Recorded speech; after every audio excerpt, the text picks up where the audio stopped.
India daily live में आपके साथ सोनिका सिंह और मैं हूं आपके साथ अभितोष सिंह। और बुलेटिन की शुरुआत अहम खबर के साथ G20 से जुड़ी हुई अहम खबर है ये। मोदी मंत्री परिषद की बैठक में G20 पर प्रेजेंटेशन हुआ। प्रधानमंत्री ने मंत्रियों से G20 ऐप डाउनलोड करने को कहा। और G20 के दौरान सभी मंत्री दिल्ली में रहेंगे, इस बात का भी जिक्र प्रधानमंत्री ने किया है। प्रधानमंत्री ने मंत्रियों से वीआईपी कल्चर से दूर रखें, ये भी कहा। जिन मंत्रियों की ड्यूटी लगी है वो समय का भी ध्यान रखें। विदेशी मेहमानों को रिसीव करने के लिए केंद्रीय मंत्री जाएंगे और किस तरह से अपनी ड्यूटी हर किसी मंत्री को निभानी है, ये जानकारी यहाँ पर पीएम नरेंद्र मोदी ने दी। और साथ ही कहा कि हर मंत्री के मोबाइल में G20 का ऐप होना चाहिए।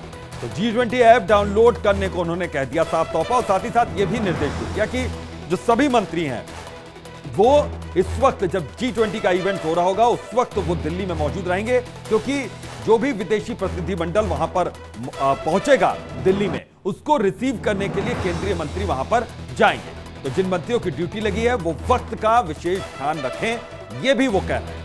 9 और 10 सितंबर को यहाँ पर G20 का आयोजन दिल्ली में होने जा रहा है और उससे पहले भव्य तैयारियां कर ली गई है। मंत्रियों को किस तरह से ड्यूटी निभानी है, इस बात की भी जानकारी प्रधानमंत्री ने दी है। हमारे साथ पीयूष जुड़ चुके हैं। पीयूष, क्योंकि G20 का भव्य आयोजन होने जा रहा है, दिल्ली तैयार है और पीएम नरेंद्र मोदी ने तमाम मंत्रियों को भी कह दिया कि अपनी अपनी जिम्मेदारी निभानी है, कैसे निभानी है, किस तरह से निभानी है। देखिए, प्रधानमंत्री ने सीधे तौर पर मंत्रिपरिषद की इस बैठक में साफ तौर पर जो मंत्री आए थे उन सभी मंत्रियों को बताया कि आप G20 ऐप डाउनलोड करें। उसके अलावा उन्होंने अलग अलग मंत्रियों की डेलीगेट्स को रिसीव करने की ड्यूटी भी तय कर दी है और साथ ही साथ किसी भी मंत्री को देश न छोड़ने की भी हिदायत दी गई है। और उसके साथ ही साथ सभी अधिकारियों को मुस्तैद रहें और लगातार इस G20 समिट से जुड़े हुए जो G20 सेक्रेटरीट है उसे भी हिदायत दी गई है कि वो भी पूरी तरह से करबद्ध होकर इस पूरे कार्यक्रम को सुनिश्चित करे। साथ ही साथ मंत्रियों को अलग अलग डिपार्टमेंट्स की जिम्मेदारी भी आज प्रधानमंत्री नरेंद्र मोदी ने सौंपी है। जी बिल्कुल। इसके अलावा पीयूष, ये माना जाए कि जो सभी मंत्री हैं वो दिल्ली में ही मौजूद रहेंगे और किस तरीके से उनके लिए जो कार्यशैली होगी, उनकी क्या कार्यशैली यहाँ पर हो सकती है, क्योंकि G20 जो ऐप है क्या वो सिर्फ मंत्रियों के लिए वो ऐप है या फिर आम जनता के लिए भी, अगर पब्लिक भी चाहे तो क्या G20 ऐप को वो डाउनलोड कर सकती है और क्या इवेंट्स होंगे उसके बारे में जान सकती है? बिल्कुल, अब तक 200 से ज़्यादा बैठकें जो हैं वो G20 की हो चुकी हैं और एक बृहद बैठक दिल्ली में हो रही है जिसमें राष्ट्राध्यक्ष शामिल होंगे। तो जाहिर सी बात है इस बैठक को बड़ा और विस्तृत बनाने का जो काम है वो सरकार कर रही है और इसी काम के लिए उन्होंने मंत्रियों की जिम्मेदारी सौंपी है ताकि आने वाले डेलीगेट्स को रिसीव करना एयरपोर्ट से और उन्हें जो भारत मंडपम है वहाँ तक लेके आना, ये सारी जिम्मेदारी मंत्रियों को सौंपी गई है। और वो ऐप के जरिए वहाँ पर मीडिया कवरेज और उसके अलावा किस तरह से इवेंट होंगे और इवेंट अभी तक जो हुए हैं इन सभी की जानकारी मंत्रियों के साथ ही साथ देशवासियों को भी उपलब्ध होगी।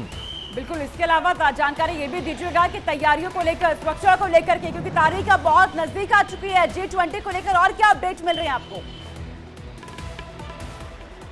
देखिए, तैयारियां पूरी तरह से सुनिश्चित हो गई हैं और तैयारियों को अंतिम स्वरूप जो है वो प्रदान किया जा रहा है। और रही बात सुरक्षा की, तो सुरक्षा को लेकर रोज एक मॉक ड्रिल जो है वो की जा रही है ताकि कहीं भी कोई अव्यवस्था ना हो। खास तौर पर जो डेलीगेट्स आएंगे, जो राष्ट्राध्यक्ष आएंगे, जहां पर वो रुकेंगे वहां से कार्यक्रम स्थल तक आने की जो व्यवस्था है उस व्यवस्था को पूरी तरह से चाक चौबंद और मुस्तैद बनाने की सारी कोशिशें जो है। मेहमानों का बहुत शुक्रिया पीयूष, तमाम जानकारी अब तक पहुंचाने के लिए। और आगे रुक करेंगे, इस वक्त की बड़ी खबर सामने आ रही है। खंडवा में नितिन गडकरी ने जन आशीर्वाद यात्रा का शुभारंभ किया है। तो मध्य प्रदेश का खंडवा से ये 5वीं यात्रा रवाना हुई है। बीजेपी की जन आशीर्वाद यात्रा का 5वां चरण ये है और इस कार्यक्रम में सीएम शिवराज सिंह चौहान भी मौजूद रहे। ये कार्यक्रम की तस्वीरें मध्य प्रदेश के खंडवा। मध्य प्रदेश में जन आशीर्वाद यात्रा बीजेपी निकाल रही है और उस यात्रा का 5वां चरण है। आज खंडवा से यात्रा को निकाला गया और यहाँ पर नितिन गडकरी ने यात्रा का शुभारंभ किया, यात्रा को हरी झंडी दिखाई गया। तो खंडवा से 5वीं यात्रा बीजेपी की रवाना हो चुकी है। तस्वीरें आपके सामने मंच की तस्वीरें है। यहाँ पर मुख्यमंत्री शिवराज सिंह चौहान आपको नजर आ रहे हैं, नितिन गडकरी भी मंच पर मौजूद हैं। असंभव को संभव कर दिखाए, उसका नाम है नितिन गडकरी। जो करोड़ों का काम लाखों रुपए में करवाए, उनका नाम है नितिन गडकरी। जो काम शुरू होने के पहले काम खत्म होने की तारीख बता दे, उनका नाम है नितिन गडकरी। तो सीएम शिवराज सिंह चौहान को आप सुन रहे थे और नितिन गडकरी की तारीफों में उन्होंने कसीदे गढ़ दिए। इधर मध्य प्रदेश में क्या जनता फिर से बीजेपी को आशीर्वाद देगी? इसी सवाल के साथ हम आपको मिलवाते हैं केंद्रीय मंत्री ज्योतिरादित्य सिंधिया। जो जन आशीर्वाद यात्रा में शिरकत कर रहे हैं, उनसे बात की है हमारे सहयोगी